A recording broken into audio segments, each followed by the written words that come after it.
আসসালামু আলাইকুম viewers, cooking secret পেজে আপনাদের সবাইকে স্বাগতম। আজ চলে এলাম শীতকালীন একটি সবজির পাকুড়ার রেসিপি নিয়ে। শীতের সন্ধ্যায় গরম গরম ফুলকপির পাকুড়া খেতে কিন্তু খুবই মজা লাগে। তো সেটাই আমি আজ আপনাদেরকে বানিয়ে দেখাবো।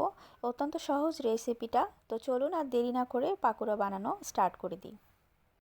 ফুলকপির পাকুড়া করার জন্য আমি ফুলকপিটা লবণ পানিতে কিছুক্ষণ কেটে ভিজিয়ে রেখেছি। যদি কোনো পোকা বা ময়লা থাকে সেগুলো বের হয়ে যাবে তার জন্য। তারপরেই আমি ফুলকপিটা 10 মিনিটের মতন গরম পানিতে সেদ্ধ করে নিব। খুব বেশি সেদ্ধও করবেন না, আবার যেন কাঁচা না থাকে সেভাবেই নিতে হবে। তারপরে আমি এখানে 2 কাপ পরিমাণ বেসন নিয়েছি, লবণ দিলাম 1 চামচ পরিমাণ, হলুদের গুঁড়া 1 চামচ, শুকনা মরিচের গুঁড়া দিলাম 1 চামচ এবং বেকিং পাউডার দিয়েছি 1 চা চামচের হাফ পরিমাণ। তো এখানে আমি এখন সব মিশ্রণটি ভালোভাবে মেখে নিব। মিশ্রণটি ভালোভাবে মেখে নিয়ে আমি এখানে পানি অ্যাড করব এবং পানি অ্যাড করে কিন্তু মিশ্রণটা এরকম হবে, খুব বেশি পাতলাও হবে না, আবার খুব বেশি ঘনও হবে না।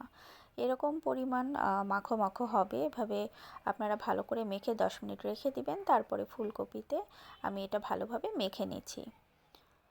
মিশ্রণটা খুব সুন্দর করে ফুলকপির গায়ে মেখে নিতে হবে, যেন মশলাটা ভিতরে ঢুকে এবং সুন্দরভাবে এটা তাহলে ভাজা হবে।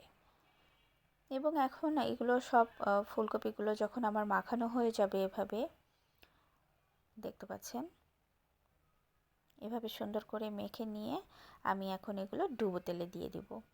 তেলটা আগে থেকেই গরম করে রেখেছিলাম এবং ডুবো তেলে দিয়ে এভাবে ভেজে নিতে হবে।